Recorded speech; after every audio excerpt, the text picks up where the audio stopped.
Olá, gente! A gente está nesse mês falando muito de Grécia, porque eu decidi compartilhar as pesquisas e as viagens para escrever meus romances históricos e mitológicos. Ano que vem eu lanço O Rio de Vênus, um livro que me levou uma grande jornada através da mitologia, da Grécia, para escrever na voz narrativa de Afrodite. Quem quiser ler as primeiras páginas está no patriciadeluna.com.br.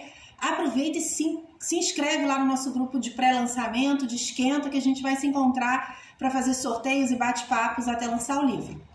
Então, gente, a gente está lendo os livros que inspiraram a minha pesquisa, sejam de literatura de ficção ou de não ficção. E como a gente está lendo Circe, eu achei que tinha tudo a ver falar do Minotauro. Quem quiser participar do Clube do Livro, anota aí clubedelivro@patriciadeluna.com.br. Tá rolando uma série de lives legais lá no Patrícia Deluna Oficial, no Instagram, então fiquem ligados. O que tem de interessante, de misterioso no Minotauro, né? Que todas as lendas e contos de tradição oral têm um fundo real. Eles foram baseados, inspirados em alguma vivência que acontecia. Por exemplo, quando a gente fala da história do Lobo Mau e da Chapeuzinho, a gente está falando dos homens que vinham cobertos de pele de lobo, né, e que invadiram um certo lugar ali, no que hoje é a Inglaterra, né? E se começou a se geraram-se histórias até para que as meninas não deitassem com esses rapazes que eram inimigos, né? Haviam estupros, mas também haviam seduções, e Chapeuzinho é uma história de sedução. Há uma busca arqueológica, né, da qual eu vou falar aqui, para descobrir se o rei Minos, né, Minotauro vem de rei Minos, se o rei Minos era real. Da onde teria surgido? Existiu uma Ariadne? Existiu uma que seria filha de Minos, né, que teria a chave do labirinto? Existia algo parecido com o Minotauro, um híbrido? O que teria inspirado isso? É dessa história secreta que a gente vai falar aqui. Então vamos falar um pouco sobre da onde vem dessa busca por essas origens, né, do Minotauro. Existe realmente esse rei? Existiu essa Ariadne, filha dele, que teria dado a ideia do fio de Ariadne, né? Que ela teria, o herói Teseu chegou para matar, ele seria comido a cada 7 anos, eles tinham que fazer sacrifícios humanos, e aí Ariadne se apaixona por Teseu e ela deixa ele desenrolar um fio ao longo do labirinto para que ele conseguisse matar o touro e sair do labirinto. E o fio de Ariadne virou, né, inclusive uma forma da gente se referir a desafios lógicos, quando você consegue desenvolver, você consegue superar alguma coisa logicamente, você descobriu o fio de Ariadne. E outras apropriações que a gente tem linguísticas do fio de Ariadne. Mas existiu uma Ariadne? Fique ligado, vamos descobrir isso agora. Para entender os mistérios, a gente precisa voltar no tempo, a 1000 anos antes de Roma, muito antes do Partenon ser construído. Precisamos viajar até a Creta do Minotauro, numa comunidade pré-histórica que construiu palácios e afrescos muito sofisticados. Uma sociedade que desapareceu depois de milhares de anos e foi redescoberta numa escavação arqueológica de 100 anos atrás. Essa sociedade, às vezes, é associada até mesmo à ideia de que a Atlântida existiria na Grécia e que talvez ela tenha relação com essa primeira civilização europeia, né? Então vamos continuar aqui nossa jornada, né? Mas quem eram os minoanos, né? A sociedade onde nasceu o mito do Minotauro e como essas histórias foram influenciadas. É importante entender que muitas descobertas vieram dessa necessidade, descobertas científicas e arqueológicas vieram da necessidade de entender de onde vinham os mitos, né? Então Heinrich, não sei pronunciar esse nome, gente, eu vou escrever aqui, Heinrich Schliemann, é o primeiro a procurar, é um caçador de tesouros que foi atrás dessa história do rei Minos e Ariadne. Em 1971 ele saiu numa jornada onde hoje atualmente é a Turquia e ele disse que achou, na verdade, Troia, e que Homero não escreveu apenas poesias, né? E as pessoas do mundo acadêmico começaram a questionar isso. Ele coloca a sua mulher coberta de joias que ele achou nessa escavação, né? E isso levantou a comunidade acadêmica a ir atrás desse lugar onde ele estava escavando, né? Ele achou máscaras de guerra usadas de ouro maciço, encontraram armas, túmulos, salas, e eles começaram a se perguntar: isso seria mesmo Agamenon? Recentemente se descobriu que Troia era real, né? Mas agora mais recentemente.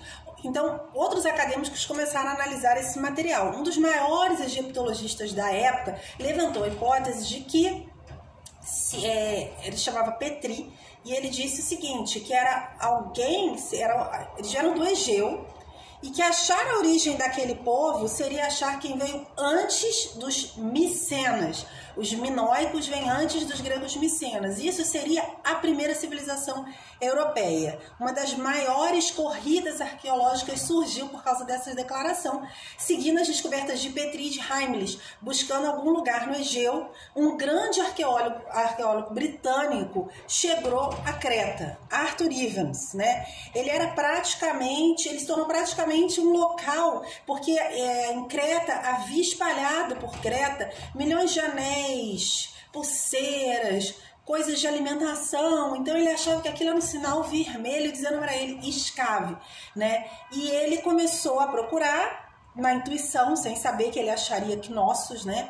E ele de repente acha um labirinto muito maior que uma caverna de um monstro, muito mais rico, muito mais elaborado. As escavações deixaram ele surpreso.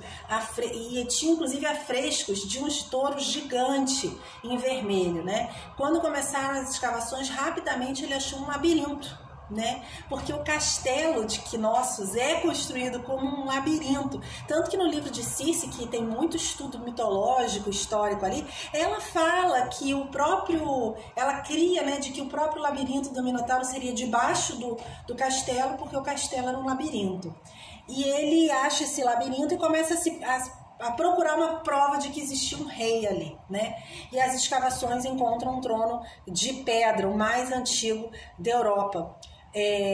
Uma construção, e aí ele começa a escavar. As escavações de Knossos são um sítio arqueológico enorme por Creta, né? Ele encontra também uma construção 3 vezes maior do que o Palácio de Buckingham, uma joia do designer pré-histórico, que faz a gente recontextualizar os romanos como maiores construtores da história antiga. E jarras, e salas, e afrescos atravessam a cidade. Depois ele encontra uma área que equivale a 4 quadras de tênis, que seria um espaço como se fosse uma arena, né? E há muitas perguntas sobre o que se praticava ali naquela arena, sem respostas, né? Talvez fosse um lugar de rituais religiosos, talvez de espetáculos. Havia muitos afrescos de homem lutando com touros, né? Há muito espaço para interpretação e poucas respostas. As imagens nos levam a crer de que existia ali uma relação com o touro, mas existe na Espanha também, né? Uma relação com a tourada, com o bandido, que é um espetáculo que as pessoas correm do touro solto, né? Então, ficam muitas perguntas, mas vamos ver quais as respostas que eles vêm encontrando, né? A gente também tem que levar em consideração que o touro nessa época era uma raça que não existe mais hoje em dia, que a pegada dele era o tamanho de uma cabeça, né? A Bethany Hildes, que eu gosto muito, ela tem uma perspectiva que é muito interessante, né? Ela fala o seguinte, que eles descobriram numa escavação no topo de uma montanha, um lugar que tinha desabado, porque houveram muitos terremotos que destruíram ali aquela ilha, né? E que num desabamento eles encontraram um corpo que tinha sangrado até a morte, uma mulher morta por desabamento segurando um recipiente, provavelmente para o sangue, e um homem que provavelmente era um sacerdote, porque usava um tipo de anel, que eu acredito que era de cobre, que na época só era usado por pessoas muito ricas. Eles deduzem que aquilo era um ritual, e ela acredita que talvez essa fosse a origem do Minotauro, rituais religiosos, né? Ficam as perguntas, né? Numa sociedade em que tinha-se uma relação com o touro como sagrado, o touro como fertilidade, ou o touro como algo muito desafiador, porque era uma outra raça de touro que já não existe mais, né? O touro para praticar esportes, será que também ele estava envolvido num ritual ou não, né? Na ideia do Minotauro de que cada 7 anos tinham que se fazer sacrifícios e entregar jovens. Será que é daí que vem essa história? A gente não tem a resposta, mas eu gosto muito da interpretação de Jung do labirinto. Eu gosto muito dessa ideia do labirinto para Jung, da ideia como o labirinto era usado na Idade Média. E eu vou falar um pouco disso porque eu acredito muito que assim, fora como dentro, assim, em cima como embaixo. E eu gosto muito quando a história e a mitologia levam a gente a pensar a gente, né? Quando a história do herói leva a gente a pensar a nossa trajetória de herói, e o labirinto é sobre isso. O labirinto é sobre um processo de individuação, é sobre um inconsciente coletivo, é sobre o seu ego, os seus medos, a sua energia, como você entra num lugar em que você hit a wall, que você tem que achar uma saída. E como é que você acha aquela saída? Você precisa encontrar o seu próprio fio de Ariadne para te tirar daquele lugar, né? E Jung associa o labirinto ao inconsciente coletivo, que seria exatamente toda essa memória coletiva, né? Como a gente entra, o que te coloca nos seus labirintos e como você sai deles, como você encontra qual o seu fio de Ariadne, né? E na Idade Média, os cátaros usavam os labirintos, inclusive como ritual iniciático. Né? Um labirinto era uma forma de encontrar Deus, né? Porque você teria que andar no labirinto e procurar a inteligência divina para conseguir sair dele, né? E a gente vai falar dos cátaros esse mês no canal, porque se completam 800 anos da profecia de um dos últimos mestres cátaros. Fiquem ligados na programação. Uma coisa que eu acho muito interessante, né? É como na Idade Média os labirintos eram usados para falar dessa busca de Deus. Para Jung é a busca do processo de individuação, e na Idade Média era a busca do homem por Deus, né? Batendo numa parede, desviando, indo para outro lugar, procurando não necessariamente uma saída, mas procurando um caminho, né? E nós estamos sempre procurando caminhos. Qual é o seu fio de Ariadne? Como você encontra o seu fio de Ariadne para ser o herói da sua própria história? Fiquem ligados, até o próximo Histórias Secretas.